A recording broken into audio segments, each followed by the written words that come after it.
Hello friends, follow and subscribe for story and history facts. बहुत गहरे समुद्र में समुद्री राजा का महल था। वो अपनी बेटियों और बूढ़ी मां के साथ वहां रहता था। राजा का महल बेहद खूबसूरत था और वो अपनी बेटियों से बहुत प्यार करता था। सबसे ज्यादा प्यार वो अपनी सबसे छोटी बेटी से करता था। इस समुद्री राज्य का एक नियम था कि जो भी राजकुमारी 18 साल की हो जाती थी, उसे समंदर की सतह पर जाने का मौका मिलता था। उससे पहले कोई भी राजकुमारी सतह पर नहीं जा सकती थी। राजा की 5वीं बेटी की सालगिरह का मौका था। सभी बहुत खुश थे। राजकुमारी को सभी जन्मदिन की बधाई दे रहे थे। राजा ने ऐलान किया कि मरीना अब 18 साल की हो गई और उसे सतह पर जाने की इजाजत दी जाती है, ताकि वो बाहरी की दुनिया, धूप व इंसानी दुनिया देख सके, उसका आनंद ले सके।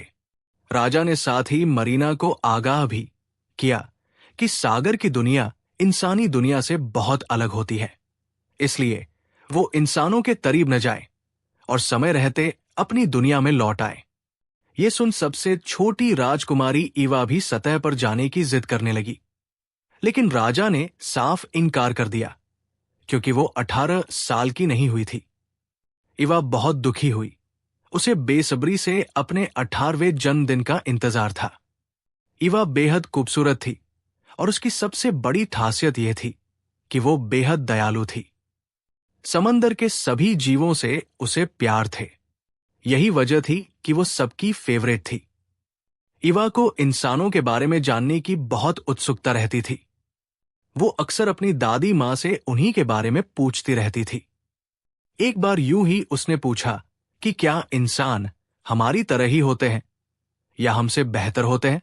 दादी मैंने बताया कि उनके पैर होते हैं, जबकि हमारे पैर नहीं होते। मछलियों की तरह हमारे शरीर की बनावट होती है। इंसान बहुत प्रदूषण फैलाते हैं, इसलिए वो हमसे बेहतर नहीं होते। ईवा ने जानना चाहा कि क्या इंसान हमसे ज्यादा जीते हैं, तो दादी मां ने समझाया कि वो 100 साल से ज्यादा नहीं जीते, जबकि मरमेड्स 300 साल तक जी सकती है और मरने के बाद वो समुद्री झाग बन जाती है। लेकिन यदि हम जीवन भर भले काम करें तो हम अमर हो सकते हैं और हवा की परियां हमें स्वर्ग ले जाती है उनके साथ रहने के लिए। इसी तरह समय बीतता गया और ईवा का 18वां जन्मदिन आ गया। उसे सबने बधाई दी। वो खुद बेहद उत्साहित थी। आखिर जिस पल का उसे इंतजार था वो आ गया था। राजा ने कहा कि मैं तुम्हें बाहरी दुनिया दिखा लाता हूं, पर ईवा ने कहा कि बाकी सब अकेले गए तो वो भी अकेली ही जाना चाहती है। इतने में उसके दोस्त श्रिम्प ने राजा से कहा कि वो उसका ख्याल रखेगा। राजा ने कहा कि सूर्यास्त से पहले लौट आना। ईवा तेजी से सतह की ओर चल पड़ी। बाहर आते ही वो मंत्रमुग्ध हो गई। इस नई अनजान दुनिया ने उसे मोहित कर लिया। इतने में ही उसे एक जहाज नजर आया जिसमें एक युवक था। उसने श्रिम्प से पूछा कि ये क्या चीज है। फिर उसने देखा कि वो युवक तो बिल्कुल उसके गुड्डे जैसा ही है। श्रिम्प ने बताया कि वो राजकुमार है और शायद अपना जन्मदिन मनाने आया है। ईवा राजकुमार की खूबसूरती से मोहित हो गई थी और वो गाना गाने लगी। इतने में ही तूफान आ गया। आसमान में काले बादल छा गए और तेज लहरों के बीच राजकुमार का जहाज फंस गया। इस तूफान में जहाज डूब गया। ईवा ने देखा तो वो राजकुमार को बचाने चल पड़ी और वो कामयाब भी रही। राजकुमार को वो किनार पर लाई। इतने में ही किसी के आने की आहट सुनकर वो छिप गई। कुछ लड़कियां वहां से गुजर रही थी और उन्होंने देखा कि राजकुमार वहां बेहोश था। इतने में राजकुमार को भी होश आ गया और उसने देखा कि एक खूबसूरत लड़की वहां खड़ी है। राजकुमार ने उसे अपनी जान बचाने के लिए धन्यवाद कहा। राजकुमार उसे अपना दिल दे बैठा। उस लड़की ने भी सच नहीं कहा। एवा ने यह सब देखा। श्रिम्प ने कहा कि वो लड़की झूठा श्रेय ले रही है, पर ईवा ने कहा कि कोई बात नहीं, राजकुमार की जान बच गई, वो इसी से खुश है। सूर्यास्त होने को था तो दोनों वापस समंदर में लौट आए। नन्ही जलपरी का मन उदास था, क्योंकि वो राजकुमार को पहली नजर में ही दिल दे बैठी थी, पर वो जानती थी कि उसे पाना नामुमकिन है। सागर के नियम ऐसे ही थे कि वो इंसानों से नहीं मिल सकती थी। श्रिम्प ने नन्ही राजकुमारी की हालत देख उसे एक उपाय सुझाया। वो उसे समुद्री डायन के बारे में बताने लगा, लेकिन उसने आगाह भी किया कि इसमें बहुत ततरा भी हो सकता है। लेकिन नन्ही जलपरी को तो बस राजकुमार को पाने की धुन थी। वो चल पड़ी समुद्री डायन से मिलने। समुद्री डायन ने अपने जादुई गोले में देखा कि लिटिल मरमेड उसकी मांद की ओर आ रही है। इतने में ही गोले में से एक भविष्यवाणी हुई कि राजकुमारी सबसे प्यारी और भावुक मन की है। वो अपने अच्छे कामों की वजह से एक पवन परी बन जाएगी और उसी वक्त तुम्हारे पाप खत्म हो जाएंगे और तुम्हारी मृत्यु हो जाएगी। डायन ने कहा कि ऐसा कभी नहीं होगा। इतने में ही राजकुमारी डायन तक पहुंच गई और उसने गुजारिश की कि वो इंसान बनना चाहती है। डायन ने कहा कि उस राजकुमार के लिए ऐसा करना सही नहीं, क्योंकि ये तुम्हारे दुखों का कारण भी बन सकता है। एवा ने कहा वो हर कीमत के लिए तैयार है। डायन ने कहा कि मैं तुम्हें इंसान तो मैं बना दूंगी, लेकिन तुम्हारी आवाज छीन लूंगी। तुम्हें राजकुमार का दिल जीतना होगा।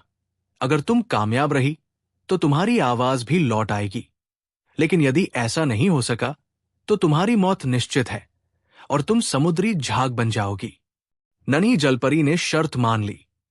डायन ने उसे जादुई शरबत दिया और कहा इसे तट पर जाकर पीना। मरमेड ने ऐसा ही किया। शरबत पीते ही वो बेहोश हो गई। इस बीच उसकी मछली जैसी पूंछ पैरों में बदल गई, पर उसकी आवाज चली गई। उसे होश आया तो सामने राजकुमार था। राजकुमार ने कहा तुम ठीक हो, पर तुम हो कौन और सागर तट पर क्या कर रही थी?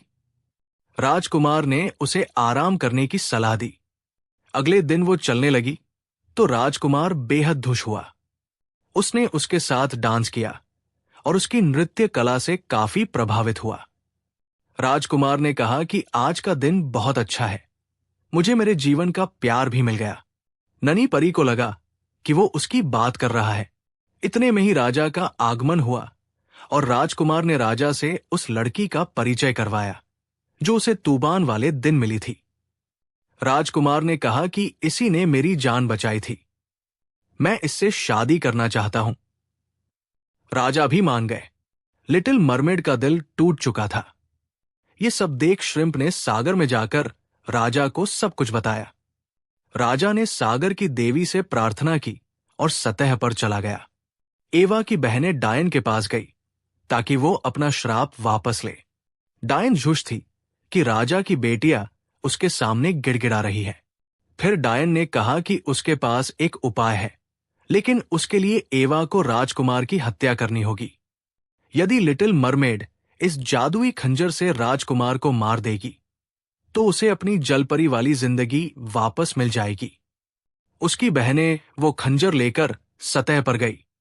सबने देखा ईवा अपने गुड्डे के साथ सागर तट पर एक पेड़ के नीचे उदास बैठी है। राजा ने उसे आवाज लगाई। ईवा बेहद भावुक हो उठी। राजा ने ईवा को वो खंजर दिया, पर ईवा ने कहा कि वो राजकुमार को नहीं मार सकती, पर अपने भावुक पिता और बहनों को देख वो खंजर ले लेती है। वो राजकुमार के महल तक गई, पर वो राजकुमार को मार नहीं पाई क्योंकि वो उसका प्यार था। वो लौट आई, अपने पिता और बहनों से माफी मांगी। ईवा ने कहा कि अब मेरी मौत निश्चित है, आप सब मुझे माफ कर देना। मैं अब झाग में बदलना चाहती हूं, इस दुनिया से जाना चाहती हूं। इतना कहकर वो समंदर में कूद गई। इतने में ही एक चमत्कारी शक्ति ने उसे खींच लिया और उसने देखा कि सामने पवन परी है। राजा बेहद खुश था कि उसकी सबसे प्यारी बेटी की जान बच गई। राजा ने परी को धन्यवाद कहा। ईवा समझ नहीं पा रही थी। परी ने बताया कि हम आकाश की परियां हैं और तुम अब हमारे साथ परी बनकर रहोगी। तुम्हारे उदार मन और सागर व इंसानों के प्रति प्यार को देखते हुए ये तुम्हारा इनाम है।